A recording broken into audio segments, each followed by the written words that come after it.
जरा मरण मोक्षाय, हमारे ऊपर वृद्धावस्था का प्रभाव ना पड़े। बोले हमने तो बड़े बड़े भजनानंदियों के शरीर को वृद्ध होते देखा है, तो शरीर को बोल रहे हैं क्या? वो अपने पे बोल रहे हैं। इस शरीर की वृद्धावस्था का प्रभाव हमारे ऊपर न पड़े, इस शरीर की मृत्यु अवस्था का प्रभाव हमारे ऊपर न पड़े। हम सीधे देहाभिमानी तो हमारे से तात्पर्य शरीर में हो जाता है। हम स्वरूप की बात कर रहे हैं, शास्त्र स्वरूप की तरफ इंगित कर रहे हैं। जो मनुष्य मेरा आश्रय लेकर के मेरी प्राप्ति के लिए बताए गए सिद्धांतों के अनुसार प्रयत्न करता है, उसके उस प्रयत्न को देख करके हम उसको ब्रह्म स्थिति प्रदान कर देते हैं। प्रयत्न से नहीं मिला, पर प्रयास देख करके। जैसे यशोदा मैया लाला जी को बांधना चाहती है, भागी बांधने के लिए। अब लाला दौड़ रहे हैं, मैया पकड़ने की चेष्टा करती, प्रभु पीछे मुड़ मुड़ के देख रहे हैं, मैया के माथे पे पसीना आ गया, श्रमित हो रही, पर वो प्रयत्न नहीं छोड़ रही। प्रभु स्वयं अपने को बंधा दिया। बस ऐसा ही करते हैं। जब उपासक हार नहीं मानता, हर कष्ट सहता है, किसी प्रलोभन में रुकता भी नहीं है, प्रयत्नशील रहता है भगवत प्राप्ति के लिए, तो प्रभु उसके प्रयत्न को देखकर द्रवित हो जाते हैं और अपने आप को प्रकाशित कर देते हैं। अगर हम प्रमाद स्थिति में रहेंगे तो असाधन होता रहेगा, तो असाधन अर्थात पाप होता रहेगा, तो भजन में प्रवृत्ति ही नहीं होगी। पाप रहित जीवन ही दृढ़ भजन के योग्य होता है। बहुत सावधान रहना चाहिए, कोई भी असत क्रिया नहीं हो। बहुत बड़ा इनका दंड मिलता है, जीव जानते नहीं, अज्ञान की धरा में मनमानी आचरण करते रहते हैं। भयंकर गतियां, इन सबसे हमें मुक्त होने का अवसर मिला है। जो मेरा आश्रय लेकर के मेरे द्वारा बताए हुए सिद्धांतों का, प्रभु ही संत रूप में, गुरुदेव के रूप में, शास्त्र के रूप में, ब्रह्म ऋषियों के रूप में हमें मार्ग बताते हैं, हम प्रयास करें, पूर्णता उनकी तरफ से हो। हम शरणागति का प्रयास कर रहे हैं, पूर्णता उनके हाथ में। हम उनकी प्राप्ति का प्रयास कर रहे हैं, ये उनके हाथ की बात है। कब कैसे हमें मिलेंगे, कौन सी स्थिति देंगे, ये उनके ऊपर की बात। हमें उसका चिंतन नहीं करना, हमें ये चिंतन करना है कि आराध्य देव के सिवा और कुछ चिंतन ना होने पावे। उस ब्रह्म को, संपूर्ण अध्यात्म को और संपूर्ण कर्म को वो जान जाते हैं। जरा मरण मोक्षाय मामाश्रित यतन्तिते, ये वृद्धावस्था और ये मरण अवस्था, जीते जी मुक्ति प्राप्त करने के लिए मानव देह मिला है।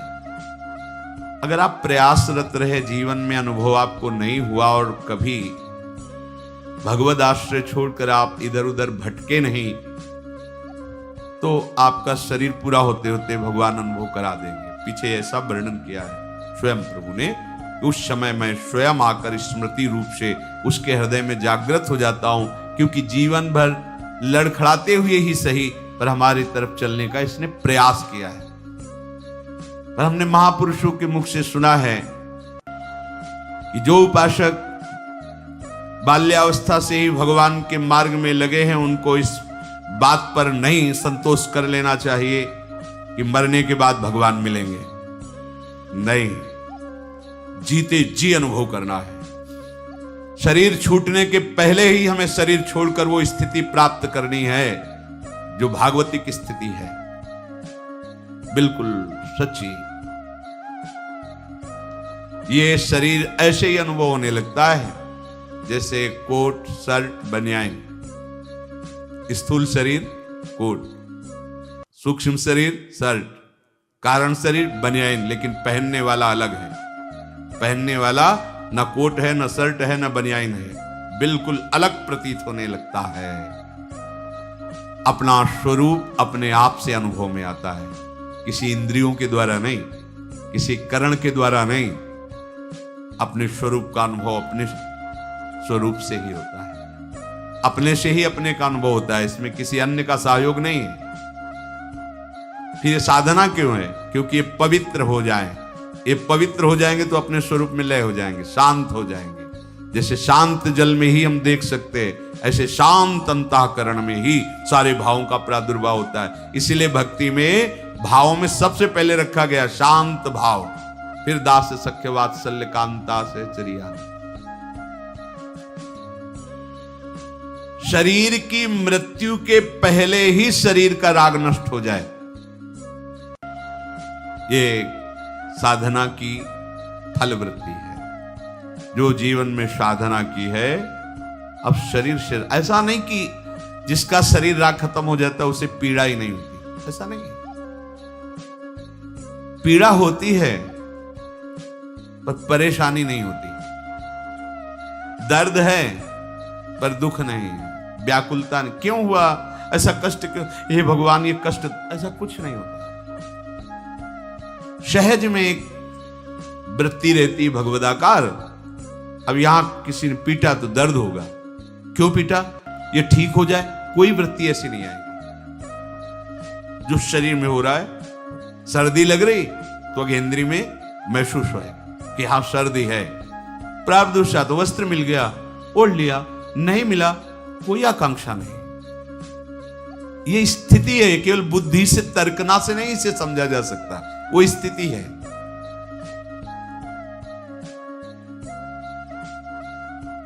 तात्पर्य यह हुआ कि इस मनुष्य शरीर से वृद्धावस्था आने के पहले और मृत्यु अवस्था आने के पहले भगवत प्राप्ति कर लो। बात समझो, ये जो लोग भूले हुए हैं ना कि ये यौवन अवस्था भोगों के लिए है, बड़े बूढ़े शिक्षा देते हैं।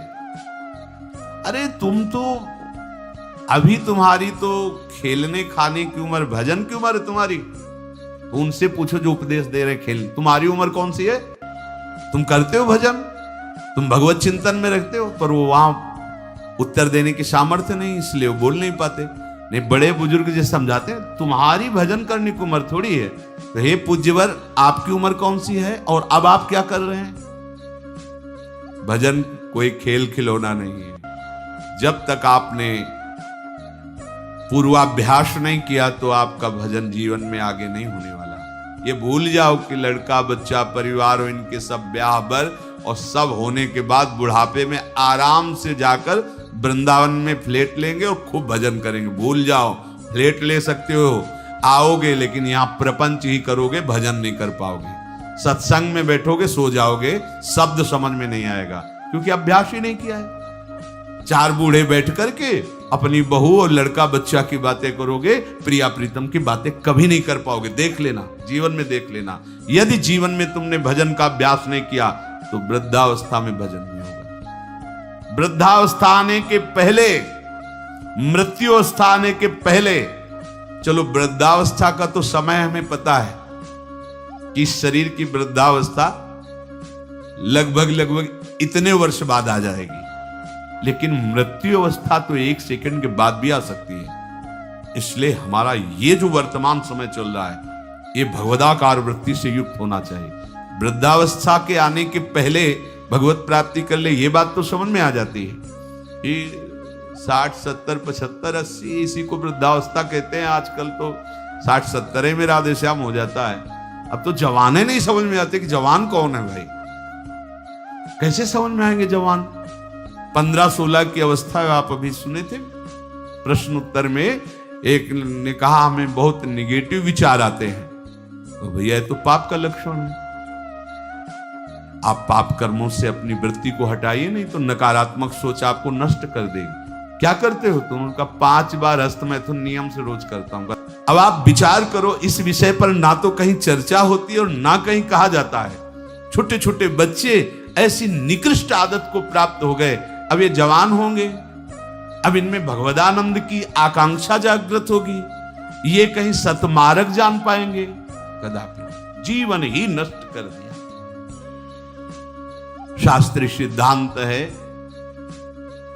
गुरुकुलों में इसीलिए बच्चों को रखा जाता था, चाहे राजा के हो चाहे प्रजा के हो। ब्रह्म ऋषियों के शासन में 20-25 वर्ष तक ब्रह्मचारी रहे। वृत्ति निवृत्ति मार्ग पर तो वैरागी बन गए, प्रवृत्ति मार्ग पर तो गृहस्थ में गए। कुछ समय तक गृहस्थ में रहने के बाद स्वतः पूर्वाभ्यास ब्रह्मचर्य का उनका जागृत हो जाता और वो चौथी अवस्था तक भगवत साक्षात्कार कर ही लेते हैं, क्योंकि नींव बड़ी मजबूत थी। अब छोटे छोटे बच्चे स्मार्ट मोबाइल, आचरण, गंदे दृश्य देख देख करके गंदे कर लेना, कैसे उनके अंदर ये बात आएगी कि वृद्धावस्था पहले भगवत प्राप्ति कर ले? जरूरत ही नहीं भगवत प्राप्ति की, उनको आकांक्षा ही नहीं, जानते ही नहीं भगवत प्राप्ति क्या है, क्यों करना चाहिए। वो बस वो चाहते हैं, जो दृश्य देखते हैं वही करना चाहते हैं, जो सुनते हैं, जो बोलते हैं वही चिंतन होता, जीवन एकदम नरक बन जाता है। भगवत प्राप्ति की आकांक्षा उसके हृदय में होती है। ध्यान से सुनना। पर नारी पर पुरुष त्याग कर, सेवन करो शुद्ध गृह धर्म, निज पर धर्म नाश के साधन, करो कभी भी नहीं कुकर्म। यदि आपको इसी जन्म में उत्तम स्थिति को प्राप्त करना है तो चाहे गृहस्थ हो चाहे विरक्त हो, कभी भी ये विरक्त आश्रम वाले को माताओं बहनों की तरफ कुदृष्टि से भी नहीं देखना चाहिए। कुदृष्टि भोग भावना। जननी सम जानहि पर नारी, धन पराय विस्ते विष भारी, जिन्हि राम तुम प्राण प्यारे, तिनके मन शुभ सदन तुम्हारे। मातृवत पवित्र भाव। आपने को तो श्री जी की सखिया है, जैसे ललिता, विशाखा, चंपक, चित्रा, तुंग विद्या, रंग देवी, इंद्रलेखा और सखी सुदेवी, सकल यूथ हित सेवी। ऐसे ही चराचर की जितनी शरीर में भावना हम पवित्र कर पाएंगे उतने दोष हमारा नष्ट हो जाएगा। ये जितनी स्त्री शरीरधारी, ये सब मेरी प्यारी जी की लाडली सहचर्या है, इनके चरणों में प्रणाम। बस जो चाहे आपन कल्याणा, सुजस सुमत सुगत शुभ नाना, सो परनार लीलार गोसाई, तजौ चौथ के चंद की नाई। विरक्त उपासक को माताओं बहनों से आंख मिलाकर कभी बात नहीं करनी चाहिए। उनके मुख की तरफ, उनके चरणों की तरफ देखो, चाहे बच्ची हो, चाहे यौवन अवस्था, चाहे वृद्धावस्था की हो। विरक्त साधक को कभी एकांत में माताओं बहनों से संभाषण नहीं करना चाहिए। बीच में किसी को डाल और दूसरा साधक को खड़ा हो, नहीं बाहर निकलो, बाहर अगर बात ही करनी तो मैदान में करो खड़े होकर के। और क्या बात करनी है? हम भगवत प्राप्ति के मार्ग में चले, हमें क्या बात करनी है? बहुत सावधान रहना चाहिए। गृहस्थ धर्म के उपासक को यदि ब्याह हो गया है तो अपनी पत्नी से वो भी धर्मानुकूल, पशुवत व्यवहार नहीं। और पर स्त्री की तरफ तो दृष्टि ही ना करे भोग वृत्ति की। अगर की तो सारे सुकृत नष्ट हो जाएंगे, चाहे वो स्त्री शरीर चाहे वो पुरुष शरीर हो। इसीलिए पर नारी पर पुरुष त्याग कर। पर ये सत्संग जिनके कानों में नहीं पहुंचता है, शास्त्र स्वाध्याय नहीं करते हैं, वो इसे मनोरंजन समझने लगे, इसे धर्म नहीं समझते, वो इसे मनोरंजन समझ। क्या इसमें बिगड़ जाता है? जो शास्त्र हैं उनका स्वाध्याय कभी करते नहीं। अब उनको जो समय मिलता है तो नौटंकी, नाटक, सिनेमा देखते हैं जिनमें यही सब की पुष्टता होती है, इसी की बाहुल्यता होती है, वही दृश्य देखते हैं। ना तो कभी भगवत प्रेमी महात्माओं की चरण रज में बैठ करके सत्संग सुना, ना शास्त्र स्वाध्याय किया, तो मनमानी आचरण बढ़ते रहते। कैसे भगवत प्राप्ति की बात आएगी कि जरा मरण मोक्षाय? अगर गृहस्थ धर्म में है तो शुद्ध कर्म करे, जो उसके शास्त्र अनुकूल वर्णन किए गए, वो भी सत्संग से ही पता चलेगा शुद्ध कर्म क्या है, अशुद्ध कर्म क्या है। जो दूसरे के धर्म का नाश करता है, कुकर्म करता है, वो कभी साधन मार्ग पर कैसे चलने की सोच सकता है? अगर कहीं उनके अंदर थोड़ी श्रद्धा भी बनती है तो भूत प्रेत की पूजा करता, करता जो तामस व्यवहार, अंडे मांस शराब उड़ाता चोरी का करता व्यापार, रखता मन में वैर द्वेष मद, करता जो हिंसा व्यभिचार, होता घोर प्रेत वो पाता असहनीय यातना अपार। जरा मरण मोक्षाए नहीं, वो प्रेत बनेगा। प्रेत योनि किसको प्राप्त होती है? तो बोले जो भूत प्रेतों की पूजा करते हैं, जो अंडा मांस शराब ये सब खाते पीते हैं, दूसरे के धन को जो चोरी करते हैं, मन में वैर द्वेष अहंकार रख करके जो हिंसा करते हैं और पर स्त्री से जो व्यभिचार करते हैं, वो घोर प्रेत योनि को प्राप्त होता है। इसका प्रमाण धुंधकारी है, पढ़ के भागवत में देख लेना। प्रेत योनि को प्राप्त होता है। ऐसे प्रेत स्वभाव वाले कैसे जरा मरण मोक्षाय के मार्ग का अवलंबन लेंगे? इसलिए तामस वस्तु नशीली, जूठन से रखो परहेज विराग, माता पिता देवता गुरु का, गुरुजन का न करो अपमान, सुख पहुंचाओ सबको संतत, मन में रख श्रद्धा सम्मान। कोई भी नशा भगवत प्राप्ति के मार्ग में चलने वाले उपासक को नहीं करना चाहिए। बैठा लो। आजकल ये भी बहुत सूक्ष्मता से साधन मार्ग वालों को गिराने के लिए प्रवेश कर गया है कि थोड़ी सी भांग खा लो, बस भगवदानंद में डूब जाओगे, या एक दो चिलम फूंक लो, या अमुक अमुक अमुक। हम प्रणाम करते हैं, जो ऐसा करते हैं सिद्ध महापुरुष होंगे, उनको हम प्रणाम करते हैं, पर अपने कच्चे साधकों के लिए या भगवत प्राप्ति के लक्ष्य वालों के लिए हमें कहीं शास्त्र में आज तक नहीं लिखा, कहीं ऐसा नहीं मिला। कुछ लोग उदाहरण देते हैं कि भगवान शंकर भी भांग खाते हैं। भगवान शंकर भांग खाते नहीं, पीते हैं, हलाहल जहर पीते हैं। जगत की रक्षा के लिए समुद्र मंथन में निकला हुआ हलाहल जहर पिया। तुम एक धतूरे का फल खा के दिखाओ तो तुम्हें माने उनकी समानता कर सकते हो। जगत रक्षा के लिए भगवान, और यहां से नीचे उतरने नहीं दिया है। यही है नीलकंठ। तुम एक घूंट पानी आरोक के दिखाओ, एक बूंद पानी चला जाए, खोक खोक करते रहोगे। पूरा हलाहल जहर समुद्र मंथन का यह आरोक लिया है, इसलिए नीलकंठ भगवान उनको कहा गया। कहते भगवान शंकर गांजा पीते, कभी देखा चिलम उड़ाते हुए भगवान शिव को? अरे भाई समझो, उस भगवान हैं, वो जगत मंगल के लिए सब किए हैं। वो कोई ऐसा नहीं कि थोड़ा भांग खा के कैलाश। भांग का नशा कितनी मिनट रहता है? बहुत 24 घंटे।